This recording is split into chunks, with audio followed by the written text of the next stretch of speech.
조 교수님한테도 여쭤볼게요. 기후의 어떤 안정기가 어느 정도 좀 끝났다고 이렇게 보고 있는 단계까지 이른 것 같은데 언제부터 이렇게 안정기를 벗어났다고 볼 수 있을까요? 그러니까 지금 우리 기후 위기다라고 하는 게 앞서 이야기를 했듯이 이제 화석 연료를 많이 써서 온실가스가 많이 배출돼서인데 1750년 그러니까 산업혁명 이후로다가 이제 온실가스가 배출이 된 것이죠. 그런데 온실가스라고 하는 거는 한번 배출된 다음에 수백 년 동안 공기 중에 계속 남아 있게 되죠. 그러니까 누적성을 갖는데 그게 공기 중에서 우리가 이제 관측으로다가 이게 변화를 이제 처음 됐던 거는 1910년경이에요.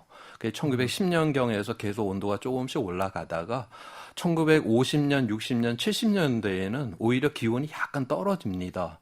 그때는 왜 떨어졌냐면 2차 대전이 끝난 다음에 유럽, 미국, 뭐 일본 이런 데서 산업이 엄청나게 이제 활성화가 되면서 지금 요즘 말하는 그 미세먼지 중에 황산염이라고 하는 그 이제 미세먼지가 굉장히 많이 나왔어요. 얘는 그 온도를 떨구는 효과를 가져요. 햇빛을 가려버리기 때문에.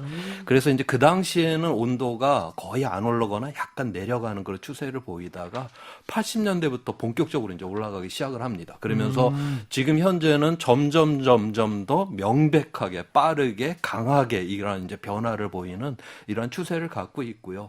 이런 안정성이다라고 하는 거는 그래서 우리가 이제 회복력을 상실하는 네. 그 상황을 의미를 하는데 아직까지 그렇게 뭐 안정이 깨져서 회복력을 상실할 정도는 아니고요. 아, 네. 그거는 아직까지 어느 정도 우리가 그건 지구 평균 온도가 산업혁명 이후 2도 이상이 올라갔을 때는 이제 그렇게 표현을 하는 것이고 지금은 이제 거기를 향해서 가고 있다. 그러니까 우리가 지금 노력을 하면 우리가 또 이거를 바꿔낼 수도 있다. 지금 그 상태입니다. 최근에 나온 보고서를 보면은 파리 협정에 따라서 많은 국가들이 언제까지 온실가스를 얼마나 줄이겠다 이렇게 그 약속이 다 지켜진다고 가정했을 때 그러면 우리 지구 기온이 어느 정도 올라갈 것이냐 이렇게 봤을 때 3.2도씨 정도로 분석을 하거든요. 또 문제는 3.2도씨까지 올라갈 때까지 지구가 우리를 기다려주지 않는다는 것이에요. 2도씨 정도 올라가게 되면은 임계점을 넘게 돼서 그 다음에는 우리 인간의 통제 범위를 벗어날 수도 있다. 영구 동토층에 있는 메탄가스가 분출한다든가 바다가 많은 열에너지를 흡수해 왔었는데 그 능력이 점점 더 이제 줄어들고 있어요. 이제 그런 문제가 발생하게 되면은 그야말로 악순환의 고리 속으로, 그러니까 지구가 지구 스스로 지구 온난화를 더 증폭시키는 문제가 발생하기 때문에 우리에게 주어진 시간이 충분치 않다는 게 가장 두려운 일이라고 생각합니다. 기사나 블로그나 매체에서 음모론이다 아니면 과하게 말한다 이렇게 해석하고 있는 사람들이 있는데 왜 사람들이 이렇게 믿지는 않고 있을까요? 과학계에서 논의되는 것을 보면은 97대 3이라는 골든 룰이 있어요. 기후변화를 연구하는 논문들 수만 건을 분석을 해보면은 그 중에 97%는 기후변화가 현재 진행형으로 지금 발생하고 있고 이것이 인간의 활동에 의한 것이다. 나머지 3%가 아니다. 이것은 주기적인 자연현상일 뿐이고 인간은 관계가 없다. 뭐 이런 얘기를 하는. 근데 왜 사람들이 이렇게 생각하느냐? 언론을 통해서 기후변화를 부정하는 주장들이 간혹 과다대표되는 그런 측면 때문에 이제 그런 점이 있다 이렇게 생각하고요. 뭐 과학계에서 97대 3이라고 하면은 이미 뭐 논란은 끝났다 이렇게 볼 수밖에 없는 거죠. 중요한 것은 우리가 97대 3이라는 것을 어떻게 받아들일 것인가 하는 문제예요. 예를 들어서 우리가 KTX를 타고 서울에서 부산으로 간다고 칩시다. 그러면은 내가 타고 가는 기차가 이게 안전할 것인가? 100명이 점검을 했는데 그중에 97명은 지금 기관실에 고장이 생겨서 그대로 타고 가면은 사고가 발생할 수 있다. 이렇게 얘기를 하는 겁니다. 나머지 3명은 아니다. 뭐 약간의 문제는 있지만 지금 시간도 없고 빨리 부산을 가야 되기 때문에 타도 된다. 이렇게 얘기를 하면은 우리가 뭘 택해야 될까요? 타일러 씨는 무엇을 선택하겠습니까? 뭐 저는 97%라는 게 너무 크니까 무조건 해결을 해야 된다고 생각을 하거든요. 그렇죠. 그냥 막 네. 타고 다녀도 된다고 이렇게 보지는 않거든요. 무시할 수 없는 수치예요, 이게. 네. 얼마 전에 환경부와 기상청이 한국의 기온 상승 속도가 지구 평균보다 2배 이상 빠르다는 의견이 기후변화 평가 보고서를 이렇게 내놨는데 지금 같은 추세라면 상상할 수 있는 어떤 약간 결과물이 어떤 거가 있는 건지. 우리나라가 100년 이상의 관측소들이 6군데가 있는데요. 네. 다 거기가 그동안 100년 동안에 엄청난 도시화가 일어났죠. 그래서 실제로다가 2배라고 이야기하기는 좀 무리가 있어요. 이게 도시화가 되면 좀 기온이 상승하는 게 있거든요. 그래서 실제로 한 1.5배 정도 올랐다 하는 게 저는 합리적이다 그렇게 보고 있고요. 그러면 여기가 왜 1.5배나 그러면 지구 평균보다 올랐냐? 여기가 물론 뭐 중국도 있고 우리나라도 온실가스를 많이 배출 그런 문제가 아니라요. 이거는 위도가 높아지면 높아질수록 온도가 빨리 올라갑니다. 그러니까 이 지구 그래요? 가열이다라고 하는 게 똑같이 온도가 올라가는 게 아니라 그냥 적도 쪽에서는 지상에서는 별로 올라가지를 않고 위도가 높아지면 빨리 올라가거든요. 그런 어떤 이제 지리적 그 어떤 위도적 위치 때문에 그렇게 지금 빨리 올라가고 있다. 지금 그렇게 보이는 것이고요. 그러면서 그 우리나라가 실제로다가 저는 지금 여러 가지 변화가 일어나고 있어요. 예전에는 대구에서 사고가 나왔는데 지금은 경기 북부지방에서 사고가 나오고 그다음에 이제 그 난대성 어류들이 지금 우리나라 주변에 굉장히 많이 잡히고 있고 옛날에 잡혔던 것들은 또 안 잡히고 있고 이런 여러 가지 변화들이 일어나고 있는데 이러한 것들 때문에 그렇게 위기가 오지는 않죠. 저는 그렇게 봐요. 결국 위기다라고 하는 거는 우리가 식량이 부족한다든가 이러한 것으로 오게 되는데 결국 우리나라 같은 경우는 이 온대지방이라고 하는 이 자체가 기후의 이 변동, 자연적인 변동폭이 굉장히 크죠. 예, 이게 그러면 그러니까 여름하고 겨울을 보세요. 이 온대지방 있고 온도폭들 이런 게 굉장히 그 변화의 폭이 큰데 이거는 탄속력이 그만큼 좋다라고 하는 걸 의미를 해요. 이런 데서는 기후 변화로 인해서 어떤 위기가 이렇게 오기에는 굉장히 이게 시간이 가장 마지막에 옵니다. 지금 기후 위기가 자주 벌어지는 곳들은 뭐 호주 그다음에 뭐 캘리포니아, 그다음에 남유럽 이런 데는 자연적인 변동폭 자체가 작은 지역이에요. 그런 데는 기후 변화 시그널이 바로 드러나죠. 그런데 우리는 지금 이게 변동폭이 크기 때문에 탄속력이 좋기 때문에 이런 시그널이 다른 지역에 비해서 천천히 오는데 문제는 우리나라에서 위기가 온다기보다는 우리가 식량을 대부분 다 이제 외국으로부터 다 수입을 하는 나라고 이러기 때문에 이제 그러한 어떤 외부로부터 이런 위험이 우리나라에 닥칠 가능성이 많다. 저는 그렇게 봅니다. 그러면 약간 한반도의 어떤 지리적인 특징이 있다는 거를 말씀하시는 그러니까 건가요? 온대지방이라고 하는 게 모든 문명이 보면 온대지방을 기준으로 하잖아요. 그러면 온대지방이 왜 거기에 사람이 그렇게 많이 살고 그렇게 겨울 여름에 온도폭도 큰데 그렇게 거기서 많이 사느니까 바로 농업 생산량이 거기가 좋아요. 그게 이러한 어떤 그 자연의 탄성력 자체가 좋기 때문에 이러한 어떤 생존할 수 있는 환경 여건이 굉장히 좋다라고 하는 거죠. 그래서 우리가 그거를 베이스로 거기다 이제 문명을 만들어 놨다라고 하는 겁니다. 네, 알겠습니다. 올해 그 장마가 좀 유별이 좀 길었다고 들었어요. 중간에 제가 한번 이제 부산에 강연 때문에 간 적이 있었는데요. 엄청 집중호우가 많은 동시에 그때는 한 8월쯤 중순이었던 것 같은데 전년 대비 강우량이 줄었다는 말도 동시에 있는 거예요. 근데 그러니까 이게 상황이 어떻게 이해해야 될지는 모르겠는데 장마는 길어졌고 집중호우가 많아졌고 그걸로 인한 피해가 많아졌지만 전년 대비 강우량이 줄어든 것 같고 뭐 어디에 뭐 옥수수 밭에 물이 없다라는 기사도 동시에 나고 있는데 이런 상황은 어떻게 이해하면 되는 건가요? 그러니까 기후 위기가 일어난다라고 하는 거는 그렇게 이제 극단적인 날씨가 많이 일어난다 그렇게 이제 표현을 하는데요. 그러니까 우리가 홍수나 가뭄이 굉장히 상반된 현상이잖아요. 근데 그렇게 상반된 현상 자체가 이제 많아진다라고 하는 거죠. 그러니까 하나 예를 들면 우리가 지난 이제 100년 동안 1도가 상승됐다라고 했는데 그 1도가 상승됐기 때문에 해양에서 증발이 많아졌죠. 수증기가 많아졌으니까 한 7%가 많아졌어요. 그러면 구름을 훨씬 더 많이 만들겠죠. 구름을 많이 만들었으니까 비가 훨씬 더 많이 내릴 수가 있는 거예요. 근데 구름을 만들려면 공기가 올라가야 되거든요. 올라갔다가 얘가 다시 내려와야 되거든요. 내려오는 지역은 고압부가 강해져요. 그쪽은 폭염이 일어나고 가뭄이 일어날 수가 있거든요. 그러니까 비가 내리는 지역은 훨씬 더 비가 많이 내리는 것이고 공기가 내려오는 지역에서는 폭염이나 가뭄이 훨씬 더 많이 일어날 수가 있는 것이고 그다음에 또 다르게 이제 설명을 하면 이 적도 지방하고 이 세상의 모든 날씨 현상이 일어나는 건 적도 지방은 햇빛을 많이 받고 극지방은 햇빛을 적게 받아요. 에너지 차이가 생기죠. 이 불균형 상태를 그대로 둘 수는 없어요. 이게 이제 서로 해소를 해야 되는데 그러한 과정에서 우리 이제 중위도의 저 상층에 한 7km 위쪽에 제트기류라고 하는 게 이제 부는 그게 부는데 그 아래쪽에 있는 게 바로 고기압 저기압이에요. 그런데 아까 제가 말씀드렸듯이 기온이 동일하게 올라가는 게 아니라 북쪽이 한 2배 정도 더 빨리 올라가요. 아. 그렇게 하다 보면 이 에너지 차가 줄었잖아요. 네. 그러면 이 제트기류가 약해지죠. 그렇겠네요. 약해지면 고기압, 저기압이 옛날처럼 빨리빨리 못 지나가요. 그러면 아. 이게 고기압이 계속 있으면 그게 폭염이고 그게 이제 가뭄이고 저기압이 계속 있으면 지금처럼 장마고 홍수고 이렇게 나는 것이죠. 그런 식으로다가 날씨라고 하는 건 계속 변화가 일어나야지 정상인데 얘는 변화가 안 일어나고 지속을 하려고 그러고 있고 아. 기후는 지속을 해야 되는데 네. 얘는 지금 변화가 일어나서 문제고 원래 자연이라고 하는 건 지속을 해야 되는 성분이 있고 변화가 일어나야 되는 게 있는데 이게 거꾸로 지금 지속을 해야 되는 건 변화가 일어나려고 하고 그다음에 변화가 있어야 되는 건 지속을 하려고 하는 거 여기에서 이제 이런 기후 위기 극단적인 날씨라고 하는 게 많아지고 있어요. 어떻게 보면 그러면 시스템이 완전히 기본부터 좀 달라지고 있는.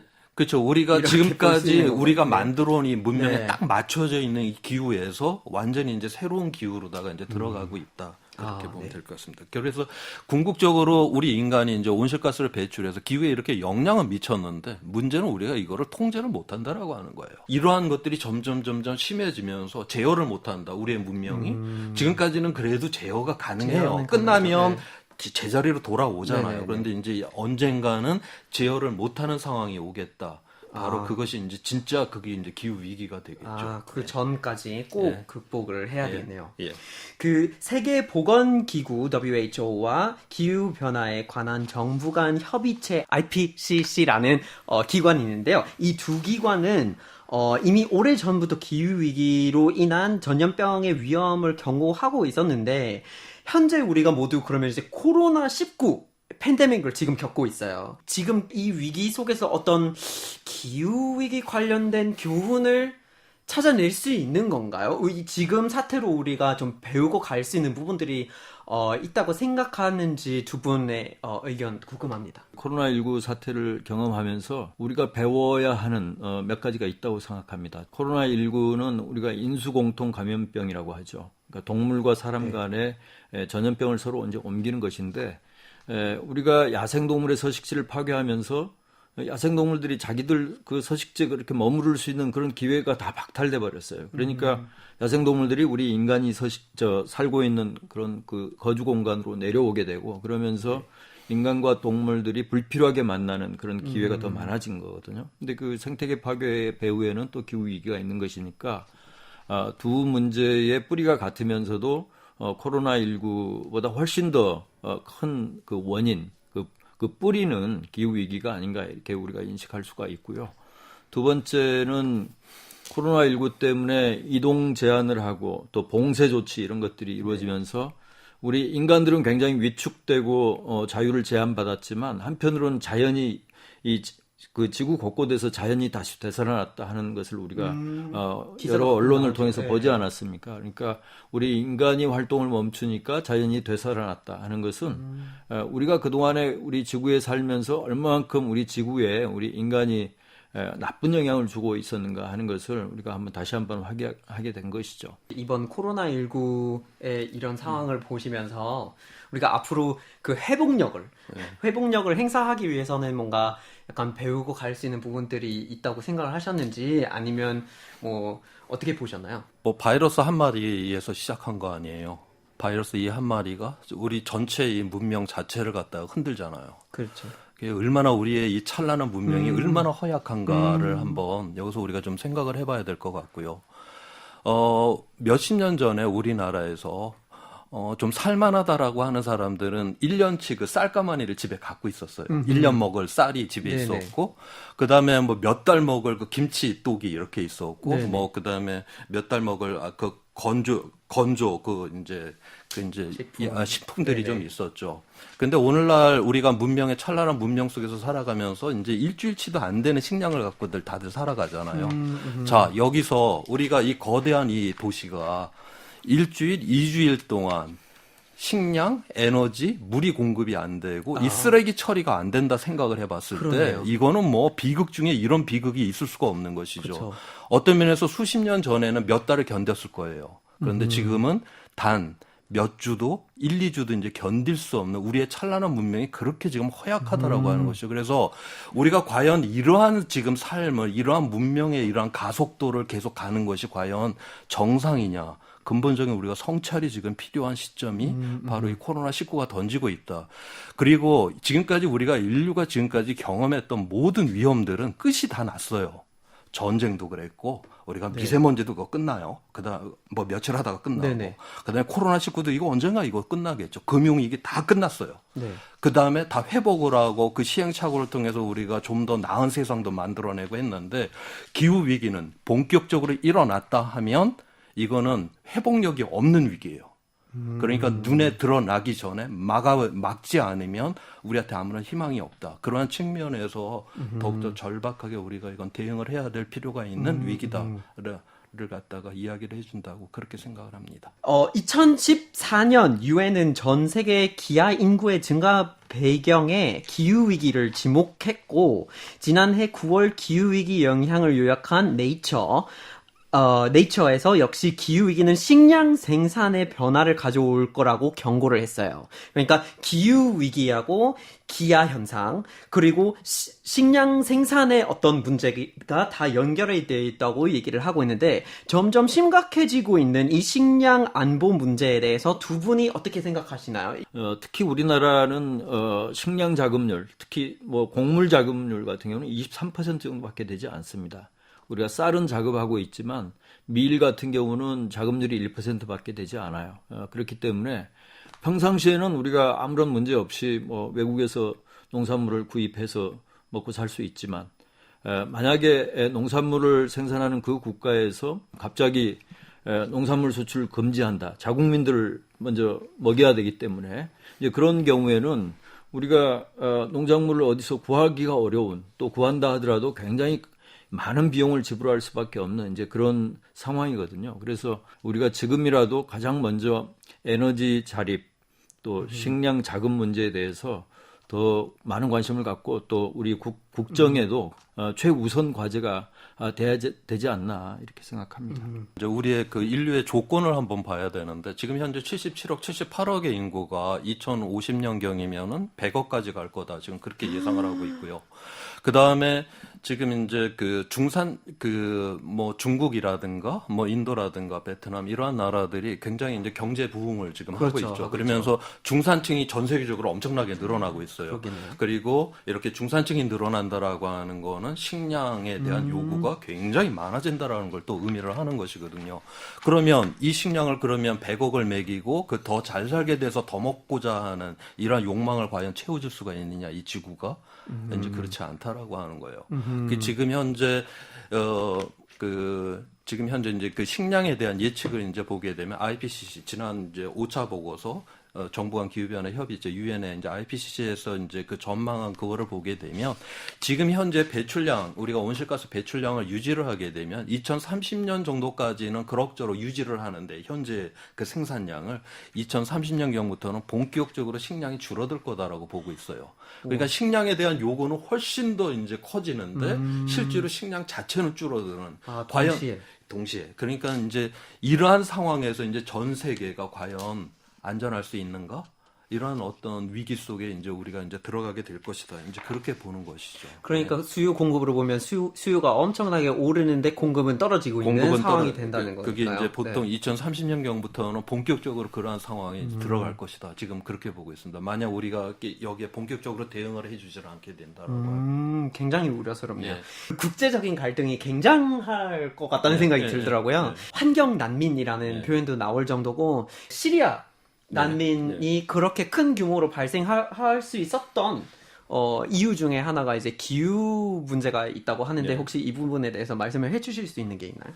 그러니까 앞서 그 이제 인용을 하셨던 작년 9월에 나왔던 네이처 그 논문에서 지금보다 0.5도가 더 올라게 되면 그러니까 1.5도 이상 상승을 하게 되면 식량 부족으로 이제 고통을 받게 되는 사람들이 이제 3,500만 명이 생길 거다 그렇게 예상을 했고요.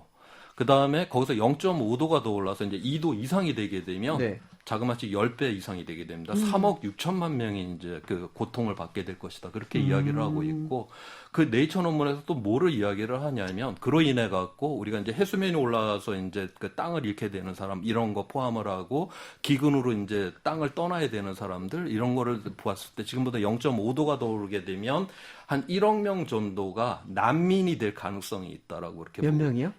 1억. 1억이요? 1억 명이. 네. 그래, 지금보다 0.5도가 더 오르게 되면. 아, 네. 그 다음에 또 거기서 0.5도가 더 올라서 평균 기온이 2도 이상이 되면 7억 명이 이제 그 난민이 될 가능성이 있다. 지금 그렇게 보고 있어요. 1억에서 7억으로. 예.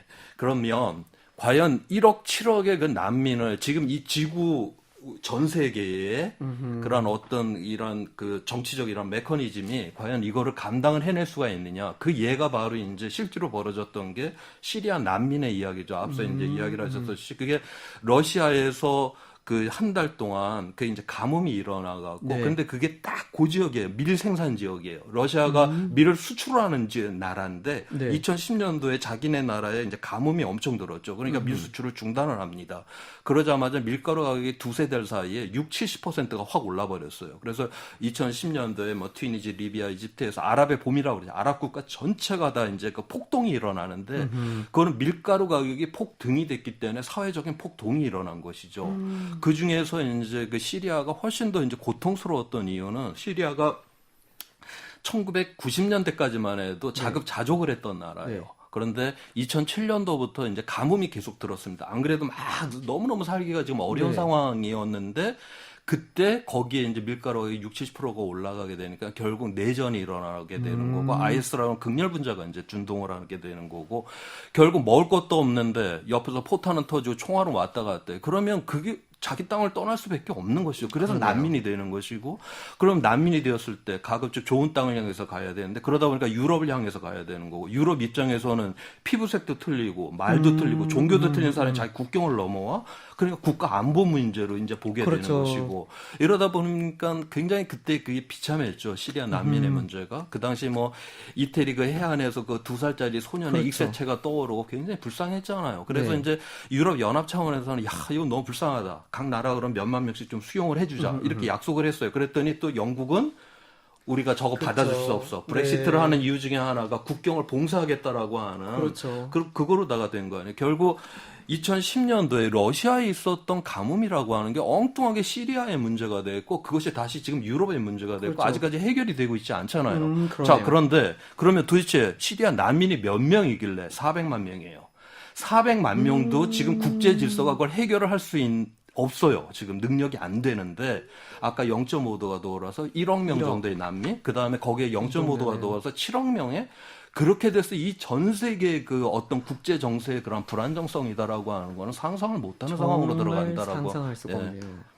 자, 한국은 한때 기후 악당국이라는 이런 약간 집단에 포함이 됐다고 하는데 온실가스 배출하고 관련해서 현재는 매우 불충분이라는 평가를 받는다고 들었어요. 근데 대기 과학자들의 입장에서는 한국은 지금 상태가 어떤 건가요? 어떻게 평가가 됩니까? 제가 보는 관점에서는 지금 현재 우리나라에서 이러한 정책을 결정을 하셔야 되는 분들, 이러한 분들이 실제 이 위기를 인식을 못한다는 게 정말 큰 위기다. 저는 그렇게 보는 쪽이에요. 그러니까 위기를 인식을 못하니까 여기에 대한 어떤 해결책이라든가 이런 거를 적절한 거를 지금 제대로 내놓지를 못하고, 그다음에 우리 시민들을 설득하려고 노력도 안 하고, 지금 이러한 것들이 훨씬 더 커다란 위기다. 저는 그렇게 보고 있습니다. 아, 네. 네. 알겠습니다. 그 미국 대선이 불과 3개월여 앞으로 이렇게 앞두고 있는데 근데 미국 대선이 향후 세계 기후 위기 대응에 어떤 변곡점이 될 것으로 이렇게 보시는지. 지금 뭐 미국이 갖고 있는 그 리더십이 국제 질서의 그 리더십이다라는 건 너무나 중요하기 때문에 근데 여기서 뭐 트럼프 대통령이 다시 재선을 한다라고 하면 이제 이거는 완전히 물 건너가게 되는 것이죠. 그리고 또 반면에 이제 바이든 대통령이 되게 되면 물론 이거는 그 리더십을 확보를 하려고 굉장히 미국이 이제 나서게 될 것이다. 저는 이제 그렇게 보는데 그러면 트럼프 대통령이 됐었을 경우에도 그거는 이제 궁극적으로 우리가 이제 기후 위기다라고 하는 게 본격화가 되는 그러한 세계로 들어간다는 건 이제 의미를 하는 것이고요. 또 반면에 이제 바이든 대통령이 된다라고 하면 이제 내년에 굉장히 이제 중요한 이제 기후 협약을 다시 맺어야 돼요. UNFCCC. 그러니까 네. 2018년에 인천 송도에서 모여서 기후 과학자들은 1.5도를 막아야 된다. 배출량은 어떠해야 된다까지 이야기를 했어요. 네. 그런데 그거는 기후 과학자들이 이야기를 하는 거죠. 아. 정책 결정자들이 하는 게 바로 UNFCCC 기후변화 협약이거든요. 아. 그 1.5도에 대한 거를 이제 내년에 영국에서 이제 그 회담을 해야 되는데 그게 네. 이제 미국의 이번 대선이 거기 이거를 협약이 제대로 될 것이냐 안 되냐가 거의 이번 대선이 이제 결판을 낼 것이다. 다들 그렇게는 보고 있어요. 그러니까 굉장히 중요하죠. 미국 대선이. 그런데 만약에 여기서 이제 민주당이 이제 대통령이 된다면 그 리더십을 확보를 하고 그 협약을 맺게 되겠죠. 그러면 이번에 협약을 맺게 되면 지금까지 뭐 교토 의정서가 됐던 파리 규율 협약이 됐던 네. 다 그거는 자발성으로 다 줄이는 거였어요. 맞아요. 그런데 이제는 강제성을 띠게 될 것이다. 그렇게들 다들 이야기들을 해요. 저는 두 가지가 다 우리나라 입장에서는 다 어려운 상황이에요. 아, 그래요? 그러니까 기후위기를 협약이 안 돼서 기후위기를 대응을 안 해도 우리한테는 비극이고요. 그 다음에 이거를 협약이 맺어져서 당장 이제 강제성으로 이걸 대응을 한다. 그런데 네. 우리는 너무 준비를 안 한 나라예요. 아, 그래요? 네, 대한민국이 너무 준비를 안 해서 갑자기 이 강제성으로 했었을 때 굉장히 이걸 쫓아가게 될 때 굉장히 힘들게 쫓아가야 되는 그러한 또 우리한테는 어려움이 닥치게 될 것이다. 그래서 저는 이래도 저래도 어려움은 우리한테 왜냐하면 우리가 지금까지 아무 준비를 안 해왔기 때문에 지금 우리의 상황이 여기까지 지금 몰려 있다라고 저는 그렇게 보고 있습니다. 그러면 이 뭐를 준비해야 될까요? 이제 만약에 강제성으로 그렇게 이어진다면 경제적으로, 사회적으로, 정책적으로 막 어떤 것이 마련돼야 되는 건가요? 그러니까 우리가 1750년 인구가 10억이던 당시에 그 화석 연료라고 하는 걸 써서 오늘날의 문명을 이뤘잖아요. 네네. 그런데 지금 현재 77억, 78억이 이제 그 화석 연료를 기반으로 한 이제 문명은 더 이상 가능하지 않다라고 하는 거예요. 완전히 이제 그 새로운 어떤 에너지의 시스템, 어떤 새로운 세상을 만들어내야지만이 이 문제는 이제 해결을 할 수가 있다라고 그렇게 보는 것이죠. 그래서 과연 우리가 그런데 지금까지 우리는 성공적이었던 그 방식을 아직까지 그 쥐고 있다가 보니까 네. 딱 그러니까 서양의 이제 서구 나라 중에서 정상적인 나라들이 앞으로 10년 이내 석탄 발전소를 다 없앤다라고 하는데 우리는 새로운 걸 7개를 더 짓겠다라고 하고 외국까지 가서 지금 짓겠다라고 네, 하는 네. 전혀 지금 하나의 이 어떤 이 시대에 어떤 그 전환의 이 시대에 그냥 과거의 성공 방식을 우리는 아직도 쥐고 있는 이러한 어떤 관성을 갖다 아직 버리지를 못하고 있는 이러한 것이 우리를 스스로 위기에 몰리게 그렇게 만들 것이다라고 저는 그렇게 봅니다. 좀 전환이 필요하겠네요. 예. 그러면 그 유럽 연합 쪽에서 이제 그 탄소 국경세 뭐 이런 것들이 논의가 되고 있다고 하는데요. 그래서 재생에너지 사용에 대한 목소리가 역시 이제 커지면서 RE100 이렇게 Renewable Energy 100 이렇게 이제 캠페인이 글로벌적으로 이제 트렌드가 확산되고 있다고 하는데요. 유럽연합이 그린 딜이라는 것을 발표했죠. 네. 그리고 그것을 법제화했습니다. 2050년까지 이 탄소 중립을 실현하겠다 이렇게 과감한 목표를 세우면서 상당히 많은 재원을 투자해서 이제 그 방향으로 경제를 바꿔 나가겠다. 경제를 바꾼다는 것은 결국은 방향은 탈탄소화예요. 경제 활동이 지금 화석연료 기반으로 돼 있는데 그것을 재생에너지 기반으로 바꾸겠다 하는 것인데 문제는 이제 그린딜을 발표하면서 그 내용을 보면은 탄소 국경세를 도입하는 것을 이 명문화했습니다. 그래서 내년부터 아마 철강 부문 혹은 뭐 석유화학 부문부터 시작을 해서 외국에서 유럽연합으로 들어오는 모든 물건에 대해서 이 물건이 만들어질 때 탄소를 얼마나 배출했는가 이것을 조사를 해서 유럽연합이 이 제품을 만들 때 그 배출했던 탄소보다 더 많이 배출한 그런 물건들에 대해서는 세금을 매기겠다는 거거든요. 그러면 우리는 지금 뭐 수출의 비중이 굉장히 높은 그런 그러네요. 국가죠. 네. 자동차를 뭐 유럽연합에 우리가 판매를 할 때도 이제는 우리 자동차 제조기업들이 탄소 배출에 대해서 신경 쓰지 않으면은 어차피 유럽연합으로 이제 수출할 때 그 세금을 더 유럽연합 자동차보다 더 부과받게 될 수밖에 없는 이제 그런 상황인 거죠. 그리고 이제 RE100, 그러니까 재생에너지 100% 사회를 지향한다는 이 RE100에 가입해 있는 그 글로벌 기업이 지금 242개 기업입니다. 아, 네. 뭐 구글, 페이스북, 이케아, BMW 뭐 이름만 되면 알만한 그런 모든 기업들이 앞으로 우리 기업의 그 활동을 하는데 뭐 제품을 만들고 또 그것을 운반해서 소비지까지 가져가서 이제 판매하고 하는데 드는 모든 에너지를 재생에너지로 공급하겠다 이렇게 하고 있는 거거든요. 그러니까 그 얘기는 뭐냐면 지금 탄소 국경세도 그렇고 알리 100에 많은 기업들이 참여하고 있다는 것은 이미 이 기후 위기 문제가 무역 규제 문제, 그 다음에 기업 경영의 어떤 성패를 가늠하는. 예컨대 지금 많은 우리나라 기업들 같은 경우도 이 외국 기업으로부터 그 요구를 받고 있어요. 예를 들어서 삼성 SDI라든가 뭐 LG화학 같은 경우는 BMW로부터 네. 재생에너지 사용해라. 그렇지 않으면은 이쪽에서 제공하는 부품 사용하지 않겠다. 지금 그런 방식으로 가고 있기 때문에 이미 기후 위기는 지금 당장 우리 경제 문제와 직결되어 있는 문제로 이제 발전한 것이다. 이렇게 볼 수 있죠. 어떻게 보면 뭐 앞으로 경제가 발전해 나갈 방향에 대해서 미리 약간 무역 표준이나 어떤 판이 새로 짜여지는 그렇죠. 것 같은 그런 느낌이 드네요. 그러면 끝으로 이 위기의 시대에 우리가 지금 이제 바로 시작해야 될 어떤 생존 전략 같은 거 떠오르시는 게 있다면 혹시 한마디로 말씀을 해주실 수 있을까요? 일단 기후위기의 이 본질 자체가 우리가 대량 생산, 대량 소비, 대량 폐기를 하는데 네. 그런데 우리가 이 대량 생산을 하기 위해서 에너지 자원을 착취적으로 지구로부터 갖다 쓰고 대량 폐기를 하는데 거의 공짜에 가깝게 온실가스, 오염먼지, 그다음에 온갖 쓰레기를 그냥 갖다 버리잖아요. 이게 지금 순환이 안 되고 있는 그런 구조예요. 그렇죠. 그러면서도 우리는 경제 성장을 해야지만 한다라고 끊임없이 이야기를 하면서 이거는 뭐 중단하면은 뭐 마치 망할 것처럼 그렇게 이야기를 하는데 지금 77억 명이 먹을 수 있는 충분한 식량을 지금 식량의 3분의 1이 쓰레기로 나가고 있어요.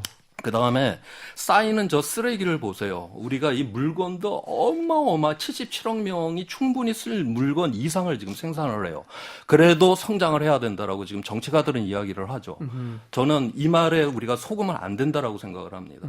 이제 더 이상 우리가 지금 현재 필요의 결핍이 있다라고 하면 그건 우리가 서로 돌보지 않고 우리가 아끼지 않고 나누지 않았기 때문이다라고 하는 완전히 가치의 전환을 이루어야 되는 것이지 지금 이미 우리는 과잉의 생산을 하고 있어요. 과잉의 지금 이 상태로 그대로 가다가는 이건 끝나는 건 너무 이거는 자명한 사실이에요. 그렇기 때문에 저는 어떤 그런 가치의 전환, 그 다음에 이것의 그 긴급성을 다시 한번 이야기를 드리고자 하는데 네. 궁극적으로다가 지난 이제 2018년에 이게 1.5도를 막으려고 하니까 온실가스를 급격하게 줄여서 2030년이면은 2010년 기준으로 45%만 배출을 해야 되고 2050년이면은 거의 배출을 하지 말아야 돼요. 화석연료를. 세상에 이런 세상이 어디 있어? 다들 그렇게 이야기를 했죠. 그러면서 이거는 전시 상황이다라고 하는 그런 표현을 썼어요. 그 당시에. 그러면서 예를 든 게 미국의 2차 대전 참전이에요. 미국이 2차 대전 참전을 전쟁을 뭐 한 10여 년 전부터 준비를 해서 2차 대전에 참전한 게 아니죠. 네, 맞아요. 거의 막바지에 맞아요. 참전을 네. 했고 참전을 하면서 단 1, 2년 만에 모든 산업을 전시 산업으로 다 바꿔버렸습니다. 맞아요. 네. 그러면서 그 이제 젊은 남자들이 이제 전선에 나가니까 그 자리를 그 전까지는 여성들이 그 중화학공업에 들어가서 일을 한다는 건 상상을 못했죠 사회적으로. 근데 거기 들어가서 여성들이 탱크도 만들고 포탄도 만들고 뭐 그렇게 다 했어요. 그렇죠. 비행기도 만들고 그렇게 해서 전쟁을 바로 2년 만에 완전 전시 산업으로 다 바꾸고 전쟁까지 승리로 하죠. 여성이 그걸 뭐 만들었대서 뭐 포가 날아가다가 뭐 안 날아가거나 그런 일도 없었고요. 결국 우리가 하고자 하는 어떤 믿음 이러한 세계를 만들어낸다라고 하면 우리가 이건 할 수 있다라고 하는 그런 어떤 시스템을 가져야 된다라고 하는 것이고요. 그 다음에 지금 현재 우리에게 주어지는 이 기후라고 하는 건 자연이 결정하는 기후가 아니에요. 인간이 네. 어떤 세상을 만들 것이냐가 이제 미래의 기후를 결정한다는 것이고 우리가 생존을 하려고 하면 바로 이제 그런 어떤 성장 이런 메커니즘으로부터 벗어나서 우리가 서로 아무튼 돌보는 그런 세상을 만들어야지만이 우리는 이러한 지구 속에서 지속 가능하다. 그리고 또 하나 우리가 만약에 우리가 다음 세대, 우리 미래 세대가 안전하고 지속 가능한 이 지구를 물려받을 권리가 있잖아요. 우리가 지금 이거 당장 대응하지 않는다면 그렇죠. 그들의 권리를 짓밟아 버리는 것이 된다라고 하는 이러한 자세로다가 적극적으로다가 이거는 우리가 대응을 해야만 한다. 저는 그렇게 보고 있습니다. 아, 네, 감사합니다. 여러분 환경에 대해서 많은 관심 가져주시기를 바랍니다. 오늘 말씀 너무 감사드립니다. 지금까지 호서대 교수이신 기후환경회의 안병옥 운영위 원장님, 그리고 전 국립기상과학원장이셨던 경희사이버대학교 조천호 교수님과 함께 했습니다. 지금까지 저는